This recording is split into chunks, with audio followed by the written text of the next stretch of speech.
places, everybody places. We're starting in 3, 2. Welcome to the Autoimmune Hour, where we look at the rise of autoimmune disorders. I've brought together top experts that range from doctors, specialists, nutritionists, researchers, and even those recovering from autoimmune to bring you the latest, most up-to-date information about autoimmunity and how to live your life uninterrupted. Thank you for joining us here on the Autoimmune Hour with Sharon Sayler. Always seek sound legal, medical, and or professional advice regarding any problems, conditions, and any of the recommendations you see, hear, or read here on the Autoimmune Hour, Understanding Autoimmune, and Life Interrupted Radio. Now, we don't want you to worry about taking too many notes, so you can join the Autoimmune Hour's Courage Club, and we'll send you the transcripts and show notes from every episode. Sign up now at understandingautoimmune.com. Now, back to your host, Sharon Sayler. Welcome, everyone, to the Autoimmune Hour. I'm Sharon Sayler from SharonSayler.com, and as always, it's an honor and a pleasure to be with you here on another brand new episode. We've got a topic we haven't discussed. You know, we're over 300 episodes strong on the show, and I cannot believe I haven't discussed low dose, and let me get this really right. I kept mispronouncing it, naltrexone. I kept pronouncing it wrong without the T in there, so I want to make sure I get it right. It's also known as Ldn, and we're going to talk about it because, you know, I've known about it for a while. I don't know why. I just never brought it up. But anyway, I'm really looking forward to it because we have really a great expert on the topic today. Her name is Julia Schopick, and she's the best-selling author of 2 books. Her first book is Honest Medicine, Effective, Time-Tested, Inexpensive Treatments for Life-Threatening Diseases. That was published in 2011. And the book that we're going to be focusing mostly on tonight is The Power of Honest Medicine, Ldn, an inexpensive alternative to the costly toxic medications doctors prescribe for autoimmune and other diseases, published in 2018. Wow, Julia, that was a mouthful of a title, but thank you for being on the show. Okay, and thank you so much for inviting me, Sharon. And yes, I am prone to do mouthful subtitles. Okay. It gets the point across for sure. We got the point across. Now, one of the things that fascinated me about this is I was told about Ldn for my condition, dermatomyositis, several years ago, and I chose not to do it. But let's first off tell the audience, what is Ldn? Ldn is a very, very, as the name suggests, says directly, a very, very low dose of a drug called naltrexone. And it's a long story. I'm going to try to make it shorter and interesting, okay? But naltrexone was FDA approved in 1984 for use with drug addicts, and again in 1994 for use with alcoholics.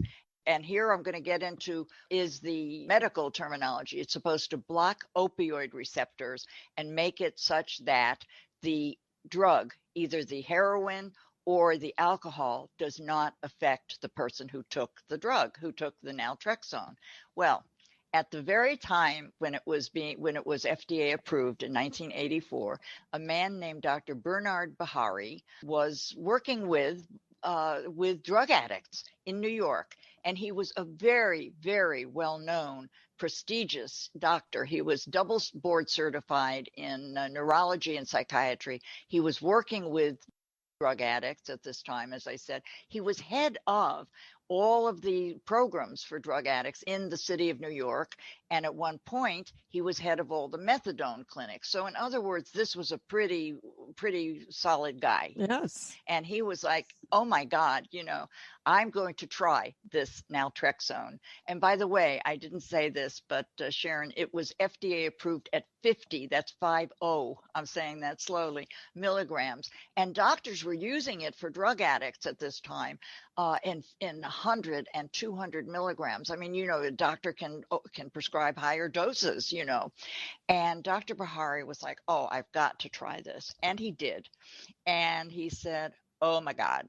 He said, yes, it did make it so that his patients did not want to, did not feel the effect of the drug. He said, unfortunately, the doses were so high that they could barely, he says things that they could remember the day before, they couldn't remember. Do you know what I mean? They were just, so the side effects became pretty bad symptoms. And I heard you talk on one of your interviews about side effects being worse than the problem, right? Yes. And so and he's like, okay, wait a second.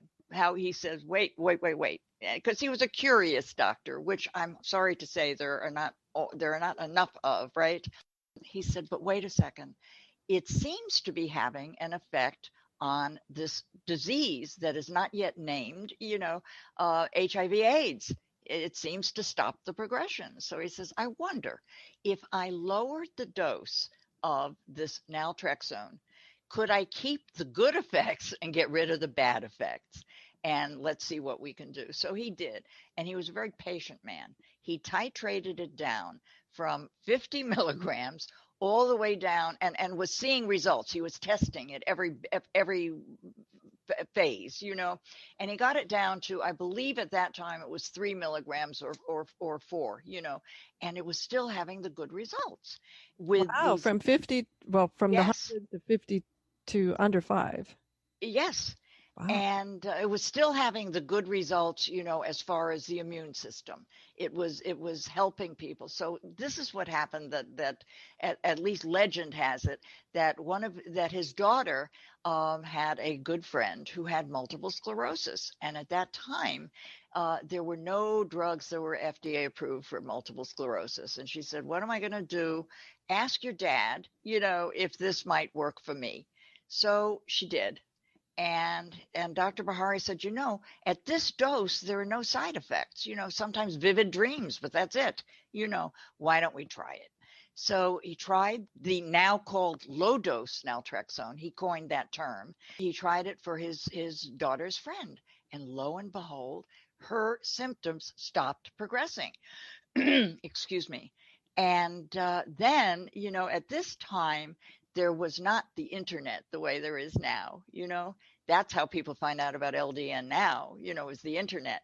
But in those days, there was a phone and there was pencil and paper or pen and paper, and word started spreading. And people started coming to Dr. Bahari in New York to try it for lupus and Crohn's and several autoimmune diseases and some cancers. And he found very, very good results. Not 100%. This is not snake oil, Right. And he found very, very good results. Well, the first group to start taking it under their wing was the MS patients. And so in Honest Medicine, LDN is one of the 4 treatments I write about in Honest Medicine. I write about 3 others as well. And all of the patients who contribute their stories, that's one of the things I love about books, is you have patients tell their stories, we're all with MS.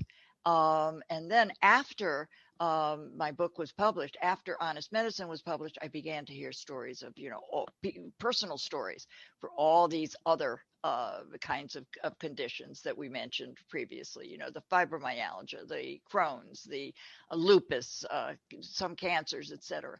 So this is the story of how LDN, and by the way, now, if we can just fast forward to today, there are now, it's an amazing, it's like a huge success story. I wish that mainstream media would cover it, which they don't. And we can get into that, if you'd like to in a while. But because of the internet, there are loads of people championing it, including, not limited to, the people who've had success with it. And there are over 30 Facebook groups devoted to low-dose Naltrexone. I think that's quite incredible. And they are general ones, like Got Endorphins, Ldn is the name of one. Another one is LDN Research Trust. And then there are disease-specific Facebook groups, which are, for fibromyalgia, for Crohn's disease, for thyroid disease. And then there are country-specific. And, things like Norway and Netherlands and France and Germany and on and on and on. So it's quite a cause célèbre, if you want to use the French expression. Yeah. Have there been other countries that have adopted it quicker than here in the States? Oh, yeah. I love the story of Norway. And by the way, Frank Melhus from Norway is one of the contributors to The Power of Honest Medicine. And I love to tell his story because he was one of the people who changed Norway's behavior with regard to it. And how did he do it? Well, his story is that Frank developed a condition. I should start by saying that Frank was a videographer, is still a videographer. I don't want to have him retired when he's not retired, right? He's a videographer. In other words, he produces videos, he produces documentaries for the largest TV station in Norway, which is called TV2. Frank got a condition that would be terrible for somebody who does videos, who does documentaries. It was optic neuritis, which is often a precursor to MS. And he was losing his vision, his sight. And he was like, I can't do this, this is going to affect my job. So Frank he's so funny because in his chapter in The Power of Honest Medicine, he talks about how he was not a devotee of anything that wasn't pharma related. He says, whenever I visited your country, United States, I just loved all the drugs I could get, He said, but none of them were working for him. So he started to go online, and he did. And what did he find? That low-dose naltrexone was effective. So it, like all the other patients in the book, in both books, he had trouble getting a doctor to prescribe it, but finally he did. And, he was online and he found blah, blah, blah, and he took it, and it turned around his vision. He started to get his vision back, and he was like over the moon. And he said, I've got to tell this story. Here I am. And I have a position of power, when you talk about being involved with the media. And he went to his bosses and he said, I'd like to do a documentary about this low-dose naltrexone. And they said, no, not enough studies. And he said, I'm not talking study. There, by the way, were enough studies done, but they were small ones. But that was not the point he wanted to make. The point he wanted to make was that this was going to be people's stories. This was going to be a documentary of people and how they were helped by this low-dose, off-label drug. And so he was allowed to make the documentary. And you have to know Frank to know that he's one of those modest people in the world. So when he said the night that it was on the air, he goes, I'm one of the most powerful people in Norway, And I laugh because you have to know Frank to know that this is not, he's not like a puffed up person, right? So indeed, he watches the documentary and he didn't really, he says, okay, it was wonderful. The next day, there was what he calls a tsunami of prescriptions. The use of LDN went from 300 to 15,000, literally overnight. Wow. And I know, and 75% of general doctors, not so neurologists, but general doctors, started to prescribe LDN. So the answer is yes. In the countries, where it's allowed, on mainstream media and all of that, it takes over, And so Norway is the example I love to give. And by the way, there's a translation, there's a subtitle, a version online with this documentary with English subtitles. But if people write to me at julia@honestmedicine.com, I can send them the link to it. It's a wonderful video. And that just proves that if you have more access of the media, it can take hold. Now, quick question, Julia. So if this drug is so awesome and covers all of these different autoimmunes as well as helps addicts and HIV, AIDS, all these things, why is it still sort of what a people-powered medicine instead of somebody with lots of panache being able to jump on and really bring this to the people instead of having the people having to find out about it themselves? Well, since I asked not to have my picture, so you can't see me shaking my head, but yeah, it's and by the way, in Honest Medicine, the first book that I wrote, David Gluck, who was a good friend of Dr. Bahari's. Dr. Bahari died in 2010 while I was writing my book. He would have contributed a chapter if he hadn't died, but David Gluck, his best friend, did. And David Gluck's chapter talks about why it's not better known. And as he puts it in the book, that in this country especially, the prescribing habits of doctors are really controlled by big pharma. And, they have the salespeople going, to the doctors and convincing them about drugs. If you go on television, don't you see ads for all of those biologics, the injectables, for the... all the time and then some person reading super fast, all these dreadful things ending in death.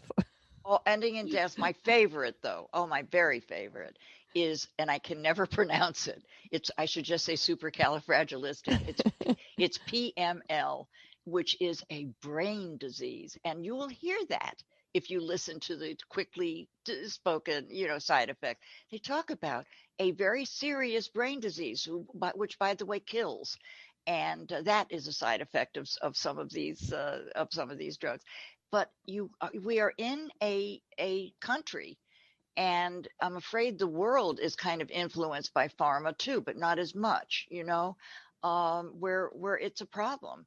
And I urge people to read David Gluck's chapter because it's there, and it's not a pretty thing, but it's still you use the phrase people powered, and that is what it is now. Yes. Now, I just want to reiterate that when we were talking about ending in death, et cetera, we're not talking about LDN. We're talking about the ads we see on TV for all sorts of pharma that are just plain scary. That's where we were talking about that. So I just wanted to circle around about that.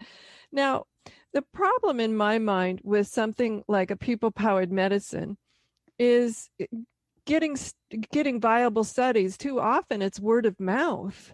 And I first learned about it from my naturopath, different member of my team, my acupuncturist. So are there studies now that are of enough size to really have some importance, or is it still just all people word of mouth? No. And that's a very, very good question. Thank you for asking it, because I have stressed the people's part of it, and it's probably because I love stories and I find those but there are several websites, and I'm going to name them. One of them is ldnscience.org. That's again, ldnscience.org. The other is ldnresearchtrust.org. And there have been so many studies, Sharon, so many that are looking at LDN for so many different diseases. And I would say it's in the hundreds, not huge studies, but enough so that you would say, yeah, this is something significant. And now, are you ready for this? They are doing 2 tests. Dr. Bahari's widow, Jackie Bahari, just called me today. Very excited. She wrote the foreword to the second book, To the Power of Honest Medicine. But she just called me very, very excited today to tell me that there's a second clinical trial that's being done on COVID and LDN. Oh, interesting. I know.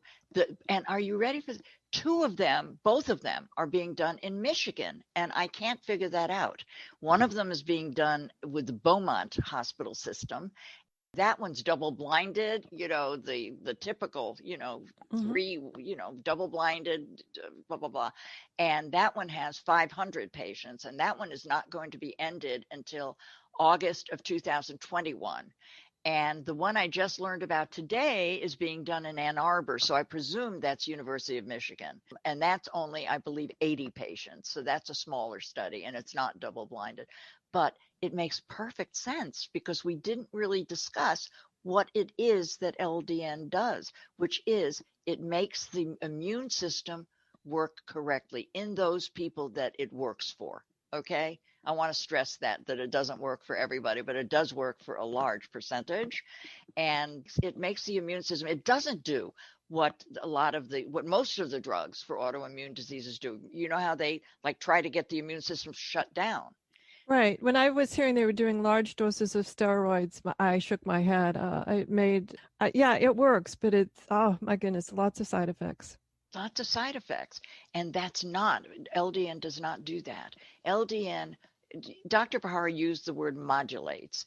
So that really means it just makes it work correctly. It normalizes, maybe that's a better word, okay? Normalizes the immune system. And this is what, now, by the way, you asked why more doctors aren't prescribing it. There are over 1,000 throughout the world who are prescribing it. And there are, Linda Elzegood from the LDN Research Trust that I just mentioned for having an excellent website. She does seminars, conferences is the correct word, just for LDN, where she has doctors who have had success with LDN speaking at these conferences. She holds the conferences once every 2 years. And she, it's not consistent every two, but it's once every year and a half, 2 years. She also has a radio station that interviews, it's a podcast, but interviews these people, patients and doctors, about LDN. She has a video. I mean, she just really, I call her the Energizer Bunny. And the reason she does this is that her chapter is in both of my books. I made an exception. She contributed a chapter to Honest Medicine, and she contributed another completely new chapter to The Power of Honest Medicine about how she had multiple sclerosis. She still has it, multiple sclerosis, and this saved her life. Nothing else worked for her. And she's very grateful, and she took gratefulness to a whole new level, Oh, wow. I know. Now, I'm curious, when I mentioned this sort of anecdotal type of things, but you call it in your book patient evidence-based medicine. And I like that term much better. I just wanted to make sure that people understood that they're similar. But let's explain the difference between patient evidence-based medicine and how that can help the acceptance of LDN. Well, I looked for a term and I worked with it. I have to give my friend Mary Showman credit as well. She was my editor on The Power of Honest Medicine, but I was saying I don't like the word anecdotal because, as you pointed out, Sharon, it really minimizes. It's kind of a put down, that's just anecdotal, isn't it? Right, it is. It takes me into the realm of fairy tales, and that's where I didn't want to go. Yeah, that's where I didn't want to go either. And so I said to Mary, I said, you know what? I'm not going to use the word anecdotal. I'm going to tell you, Sharon, I'm going to tell you my definition of anecdotal. Say I have an itchy nose and I take an onion and I press it against my nose and my itch goes away. Now that's anecdotal, okay? Right. That's one person, me, taking care of an itchy nose. And it's true. And it's true. It's a patient. I was a We're patient. We're not sure that it was cause and effect, but your nose did stop itching. Oh no, I'm swearing it was cause and effect. I'm swearing it. So she said, you have to do something which uses their terms, doctors' terms. We came up with, and I believe I was the final one, but she definitely gave me the route to go. I came up with a patient evidence-based medicine. And I've used it ever since, because here's the thing. When you have one or two people who have success with something, that's anecdotal. I admit it. But when you have thousands of people and they all have good results and they all devote their lives, to telling about it and not get paid, to me, no. Don't use the word anecdotal. I get pissed, Definitely. And all of the treatments that I wrote about in Honest Medicine, I wrote about the ketogenic diet for epilepsy. Now it's being used for all sorts of things, And I wrote about intravenous alpha-lipoic acid for liver disease. And I wrote about Silver Ldn, the wonderful wound healing system that saved my husband's life. That was the linchpin for me for non-healing wounds. All of them are patient evidence-based medicine. And that's I stick to it, I don't think anecdotal describes the things I'm writing about. No, I just wanted to make that clear because I do like patient evidence-based medicine. Even in my journey towards healing, I tried a number of natural, alternative, whatever you want to call them, types of things. And some worked for me and some did not. And when we come back from this quick commercial break, I want to talk to Julia about this idea. She said for whom it works, why some and not the other. So we'll be right back.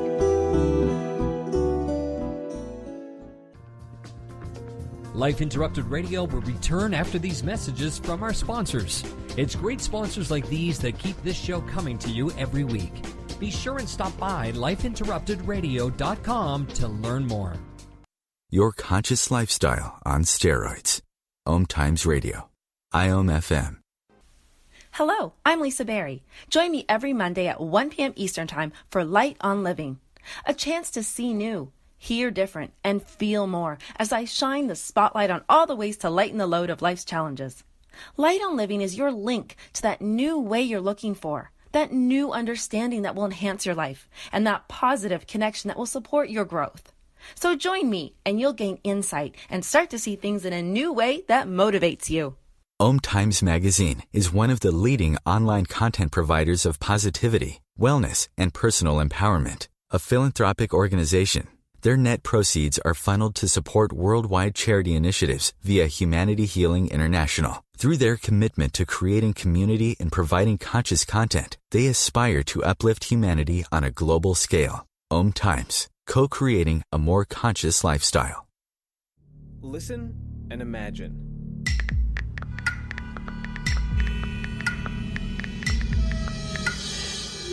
It takes 5 seconds to send a text, and for those 5 seconds, you're driving blind. Life is worth more than a text. Stay alive. Don't text and drive. Visit StopTextStopWrecks.org, a message brought to you by the National Highway Traffic Safety Administration, Project Yellow Light, Noise, and the Ad Council. Hi, this is Sharon. And of course you know me from here on the Autoimmune Hour. Maybe you don't know I'm also an author. My latest book is for kids. It's Pinky Chenille and the Rainbow Hunters, a winner of a 5-star Reader's Favorite review. It's perfect for your early reader and a great bedtime story for your young adventurers. Check it out over at pinkychenille.com. That's PinkyChenille.com. See you there. Welcome back, everyone, to the Autoimmune Hour. I'm Sharon Sayler from SharonSayler.com, and tonight we're here with Julia Schopick, and she is the author of 2 amazing books. Her first book was Honest Medicine, Effective, Time-Tested, Inexpensive Treatments for Life-Threatening Diseases, and the book that we're discussing tonight is The Power of Honest Medicine, Ldn, an inexpensive alternative to the costly toxic medications doctors prescribe for autoimmune and other diseases. And I wanted to circle back, Julia. You had mentioned just a little bit in passing almost, something to the effect of for those that it works for. Is there research and science to tell us who are good candidates and who are not just based on their condition? No. However, there are certain criteria. There are certain things that I'm going to turn this question around a little bit, if you don't mind. Because I wish there were criteria. Then we could say, okay, it's not going to work for you. It's going to work for you. Yeah, I was curious about genetics or pre-existing conditions, that kind of thing. And that, is not clear. Maybe studies would be necessary for that. But I can tell you that there are variables that are very, very important. And one of the variables is, and we didn't mention that. Well, we did mention that doctors have to prescribe it, right? Mm-hmm. The way Ldn is made is through a compounding pharmacy. And I don't know if your listeners know about compounding pharmacies. Do you think they do, or? Let's describe them. Some may. It's fairly common in the autoimmune world to use alternative therapies, and that's a lot of times where you get them is from compounding pharmacists. Yeah, compounding pharmacists are, I like to say, like in the good old days, okay? My dad was a doctor in the 50s and 60s and into the 70s, and I swear to you that the pharmacist we went to had a mortar and pestle, and he would make the drugs, okay? He would make them for, say the exact, this patient needs this amount, the compounding pharmacists are going back to that. they're making doses in tiny amounts that pharma is not making the dose, it's not making doses. Now, it can be used. I use compounding pharmacy for many reasons. I can't take drugs in the doses that pharma makes them. I just can't. Join my world. I'm with you right there. I hear a lot of people with autoimmune conditions have that same sensitivity. I can't, as a matter of fact, this one could find unbelievable. I'm getting the knowledge that, because I don't take, I try to take more natural things, but in the few cases where I'm taking a pharmaceutical, I can't take the dose. So one is I'm taking a sleeping pill. Do you know that when the doctor prescribed the regular dose of the sleeping pill for me, I gave new meaning to the word bumping into walls. I mean, literally. Wow. I know. Wow. And it's not good for somebody living alone, So I went to a compounding pharmacy, and now I take a dose that is, I swear to God, 1/10 of the normal dose. Okay. And it works for me. So this is what the compounding pharmacies do. They make, and in the case of LDN, we're talking about, that's another thing. Some people, the dose that most people take that is 4.5 milligrams of low-dose naltrexone, okay? But some people, they're smaller, or they're, or they're just not, it doesn't work for them. They'll take 3 milligrams, some take less. My mother took it for a form of cancer she had. She died at 102 last year, but she was taking it for many years, and I think she ended up with 3 milligrams. And I believe she started at 1.5, and worked up to 3. So it needs to be made by a compounding pharmacy. So it also needs to be prescribed by a doctor who knows about compounding pharmacies. And this is where there could be a variable that is very important. And that is that some compounding pharmacies know what they're doing when it comes to LDN, and some do not. And this is why there is a website, ldninfo.org. And I should have mentioned that first, because that was David Gluck's website, Dr. David Gluck and his son Joel. And that was Dr. Bahari's friend. And, they talk about what makes a good compounding pharmacy. They have lists of compounding pharmacies, as does Crystal Nason, the gal who put together the list of doctors who prescribe, LDN. And they have lists of compounding pharmacies that know how to do it correctly. And that's important, because if you have a doctor, say, who doesn't really know about it, oh God, some doctors prescribe 50 milligrams for people. And luckily the patient's like, no, I shouldn't be taking 50 milligrams, Right. It's low-dose naltrexone, doctor, So you have to have somebody who knows how to compound it, and how to prescribe it, how to compound it. So that, to me, when people say that they didn't have good luck with it, that could be one of the reasons, or not.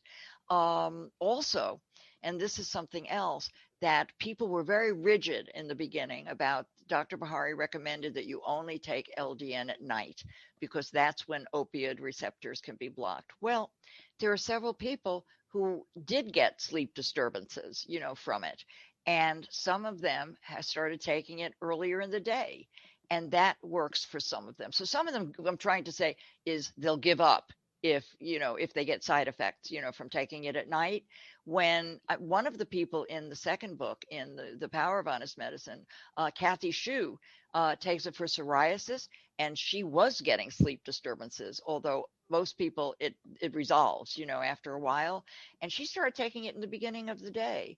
And you can't mess around with psoriasis. You either have the skin problem or you don't, and it's still working for her. So a lot of people are taking it earlier in the day. So there's many variables that could say why it works for one and why it doesn't work for another. Another thing could be that people don't have a good diet. They eat, the technical term is crap all the time, and maybe that affects it too. I don't know.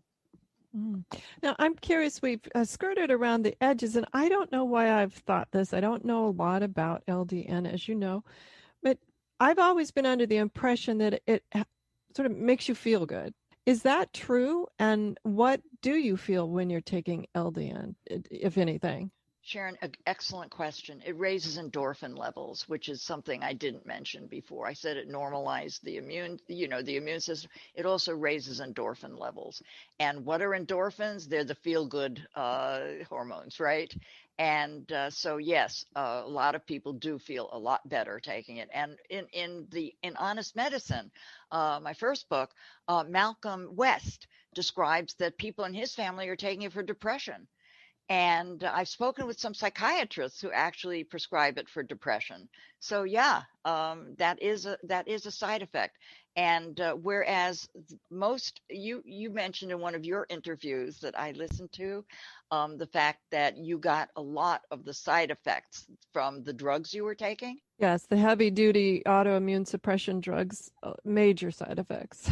What I would love to find out more about the ones you were taking. The LDN is vivid dreams. Oh, my mother, when she was taking it, she said, she called me up the next day and she goes, I'm enjoying my dreams more than ever, Now, when we use the word vivid and then she said enjoying, are they like, when I hear vivid dreams, I almost feel like nightmares, but that's not what we're talking about. You know what? I don't know, but she says she was enjoying them. Some people do not enjoy them. They're vivid and like nightmares. In the wrong way. Yeah. Okay. Yeah. It's not like the nightmare thing. It's just however you dream. She just was so excited, And she took it until she died. It was one of the few things that she was taking. Does it help you sleep at all? Some people say it helps. You had to be careful about how you were walking and things like that. That wasn't from LDN. That was from a real sleeping pill I was taking. Oh, okay. No, that wasn't LDN. I was bumping into walls, really. And part of that is I am almost blind without my contact lenses. That didn't help either. But we always add these things on, as we're going through our healing process. I just did a show a little bit ago on is it autoimmune or menopause? And my quick story on that was I was having trouble sleeping, a couple of other things I'm mentioning to the rheumatologist because it's not uncommon to get a second autoimmune disease if you have one. And I'm sort of going, okay. And she goes, Sharon, that could be women your age, menopause. Oh, God. We have to sort these things out at times, find out what is really working and what is not working. But I really do like the idea of the patient evidence-based material. So we need to take our final quick commercial break. And when we come back, we're going to learn some more about low-dose Naltrexone, and we'll be right back. Your conscious lifestyle on steroids. OMTimes Radio. IOM FM. Change and growth are part of natural life, and also part of your spiritual life. Everyone needs support and guidance, especially during life passages. Upgrade yourself with the OMTimes Experts program. With OMTimes Experts, you have access to the best intuitive coaches, spiritual teachers, counselors, astrologists, and oracles. Our team was carefully selected so you can trust. Find out more at experts.omtimes.com.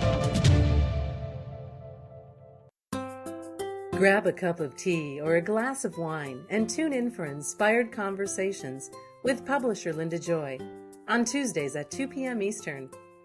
Linda creates sacred space for leading female luminaries, empowering authors, heart-centered female entrepreneurs, coaches, and healers.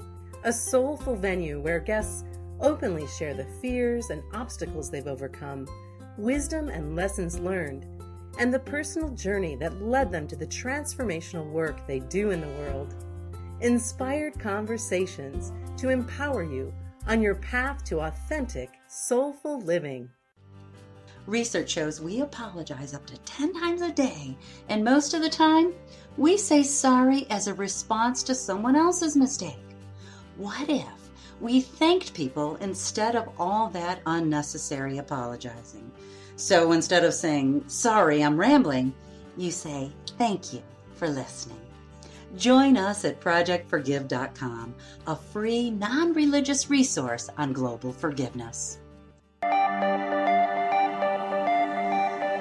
Welcome back, everyone, to the Autoimmune Hour. I'm Sharon Sayler from SharonSayler.com, and tonight I'm here with Julia Schopick, and she is the author of the book we're talking about now, The Power of Honest Medicine, and it's all about LDN, low-dose Naltrexone, low-dose-Naltrexone. Oh, I'm such a creative speller, pronouncer at times. It's amazing that I've learned the English language. Anyway, but it sounds like the tide is slowly turning on this acceptance, and that more and more doctors around the world are beginning to understand the power of it. And especially there's so many things that in autoimmune, I would just remember being told, get used to it. This is your life now, sort of. Yeah. Too bad, so sad. So let's talk about tide slowly turning and what you're seeing in the years ahead. Yeah, I think the tide is definitely turning. As I mentioned before, Crystal Nason has put together, she's one of the people who LDN really helped a lot. And she's put together a list, which is constantly being updated, of over 1,000 doctors throughout the world who are prescribing it. And as I also mentioned, Linda Elzagood is having conferences where she has a lot of these doctors speaking, and being interviewed on her radio podcast and all of that. And one thing that really made me know that the tide was turning. Remember, we've talked about mainstream media not. Mm-hmm. Okay, something interesting started to happen. One, and this to me was really significant. One, there is a genetic disease called Haley disease. It's a skin disease, and I could not believe it. But JAMA, the Journal of the AMA, American Medical Association, actually did a case study in their dermatology publication, JAMA Dermatology, about a case study of LDN and Haley disease. So I'm like, woo, something's happening here, And then other things that started happening was that online publications that were we thought of as more conventional, started writing about LDN. And one of them was the People's Pharmacy, and they're kind of edgy sometimes, or critical of pharma, but not always. And they did an article on LDN for pain, and they said in that article that it's not likely that there are going to be the big clinical trials. And they mentioned the cost, because I didn't mention this before, Sharon, but clinical trials of the kind that doctors like to see often cost in the billions of dollars. Wow. Not the millions. Yes, it's graduated to the billions. And who has billions of dollars to spend? Not little guys like us, but big pharma. And so that's who's doing the studies, okay? So I was amazed that the Gradens, that's Joe and Terry Graden, the People's Pharmacy, and they have a very active website and radio show on NPR. And they've said that it's very effective and it's doubtful that there will be the big clinical study. But then, and this is where I almost dropped my teeth, AARP, the retired people, they are the Association of Retired People. Exactly. They had an article, online version of the magazine, where they actually spoke about, I believe it was arthritis, rheumatoid arthritis, and several interesting treatments. And they gave a lot of space to LDN. And I was like, oh my God, this is amazing, because I don't know if you know, but AARP's publications are like the most read, publications. They do have a mass marketing machine, don't they? Do have a mass. But then, of course, being a person of a certain age, I get the magazine, Right. Whether you want it or not. Exactly. So I was like, wow, I can't wait to see. They're going to, this is the same article, right, in the magazine. And do you know what? In the print magazine, only a few lines were given to LDN. I can prove it. You know what I mean? That on the online version, they gave a whole big paragraph or two. And in the magazine, not so much. But the tide is turning.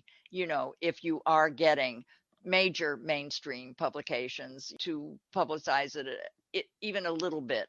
So I think the tide is turning, and then we go to 30 plus Facebook groups and all the websites and all the radio shows and all of that. So I think the tide is definitely turning. And besides which, here's something that you kind of hinted about and we didn't say directly.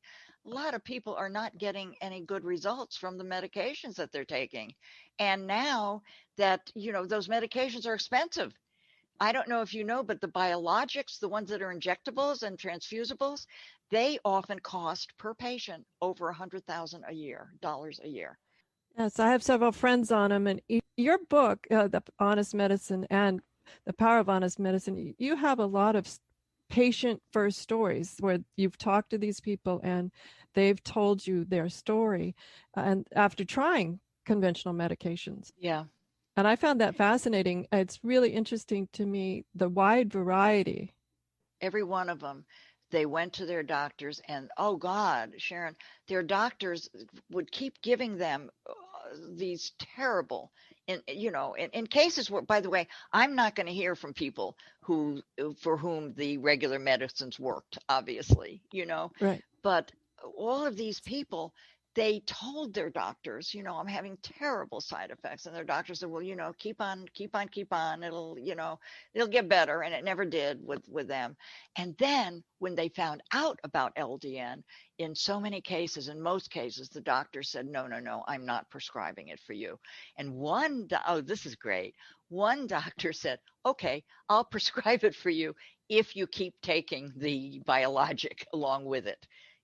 And the person said, well, no, because the biologic, also the biologic's supposed to shut down my immune system. And this other one is supposed to make it normalized. Why would I be taking both of them at the same time? And I want to stop there for just a quick second, though, and talk about that, because to me, that's critically important, is using your own power as you know your body best. And you know what you want your life to be. And I think too often we give up our power to the medical providers. And I completely say Western medicine saved my life. But then it came a point where I was stable enough that I chose a different path. And it was right for me. Might not be right for everybody, but it was right for me. And I encouraged listeners to critically think about this and do research on other options and choose the ones that work for you. I have some friends that have stayed on the conventional medications and that's their choice, and other people that have chosen other paths. And some have just said, I'm not taking the meds, and they, that's a choice too.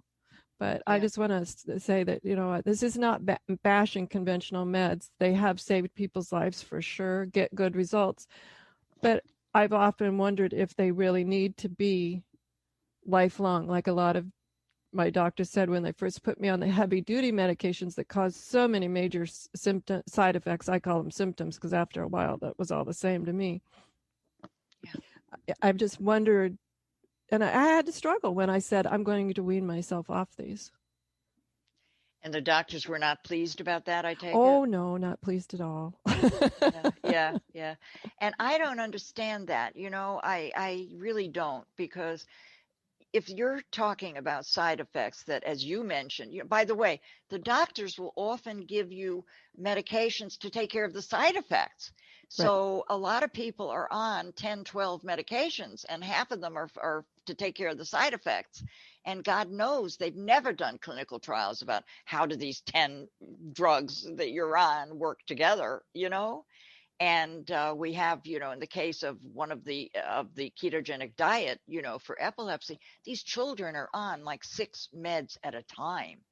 And the doctors don't want to try the ketogenic diet, which has actually better results when it works, than the drugs. Well, I think it's important that people be educated as best they can about what they want in their life. It's not just educated about their disease and the research, but also be very educated about how do you want to live your life. The educated patient, and you can talk to doctors without insulting them. This is not about, just attacking your doctors. Oftentimes they're doing the very best they can with the very best research that they know about, but nobody can know about all research. So, but when you take research to a doctor, make sure it's real research. Make sure that it's a study that's verifiable, because I think oftentimes, even in this patient evidence-based medicine idea, there are research and there are other doctors can talk to about it and learn more about it. Because if you take to them some flimsy little thing, you've just destroyed all your credibility about being able to take care of yourself. Or here's my other example. I have a chapter in The Power of Honest Medicine, how to talk to your doctor about a treatment like LDN or the ketogenic diet, or intravenous alpha lipoic acid that your doctor may not know about. And one of the things I tell people, do a ton of research. Yes, I'm for that. But don't bring it all to your doctor. No, don't yes. Don't bring binders and binders of research. Look for the very best, strongest one that meets medical criteria. Oh, the other thing is, remember I told you that I mentioned that there have been studies that were done, smaller studies. I forgot to mention that they were written up in some very prestigious medical journals, the small studies. Bring the studies to your doctor. And I even suggest not only bringing the PubMed abstracts, but pay the little $10, $20, $30 to get the whole, PDF and then print it out. Absolutely. Yes. It's going to be well worth it. You need to come educated and really educated, not just scare tactics through Dr. Google. No. But on the other hand, do use Dr. Google, even though they don't. Well, they also take you to the real research too, but to try and make sure that everything that you take to your medical professionals is of quality. So and by the way, that's a course I would like to teach one day. I wrote an article about it, how to separate the wheat from the chaff online. And don't believe anything that says, oh, this cures all cases of multiple sclerosis, diabetes. Nothing cures all. And watch out for that word cure. Nothing works for every single case, and watch out for that. But on the other hand, some of the studies that are online, for pharma, they're kind of, pointed, and they're made to sound more positive than they are. You've got to become a good researcher. Yeah, absolutely. And maybe the word pragmatic comes to me. Sometimes you can get super excited when you read about something. Keep a journal and understand what are your true symptoms and what medications you're on, and keep a journal of your journey through this healing. And yes, you'll be told that you'll never be cured. And I'm often saying that's not the important to me. It's my quality of life. It's not about whether you want to label me cured or if you want to, whatever words you want to use aren't important to me. It's about my quality of life. So even on something like you get on LDN, keep a journal. It really helps the doctor know then, is this working? Is this working at this dose? Whatever it is. You can't be expected to remember everything. And I want to stress that, especially as the years go on. I'm thinking about the early stages of my diagnosis and all that I went through. I wasn't at my best. And some of those memories are a little bit foggy. Right. What did you find particularly worked? I'm interviewing you now. What were your successes? I would say radically changing my diet, my stress levels, and this one is really off topic, but I find it important, and I do stress it in the show, is understanding and coming to terms with past traumas in my life. Is that these emotional, mental, spiritual shocks can actually get lodged in your body and create havoc. And so for me, those were the things. Now, that's my own personal journey that I think can be interesting to people to explore those areas. Problem with autoimmune, it presents itself in hundreds of ways in the body. And when I finally got the diagnosis, I remember my primary care, he had mentioned to me something is wrong in the autoimmune, but I don't know the label yet. And it wasn't until I got this major skin rashes and the muscle weakness that they were able to pinpoint that label and go dermatomyositis.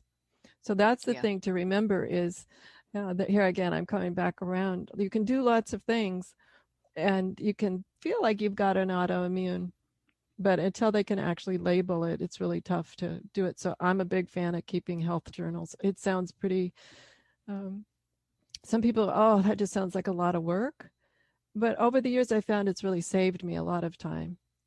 And you kind of hinted at, or more than hinted at, one of the problems with autoimmune diseases is that there's no doctor of autoimmunity. No. So you can be sent to the wrong doctor, the wrong specialty, which reminds me of something that my dad once said. Remember, he was a general practitioner back in the 50s, 60s, and 70s.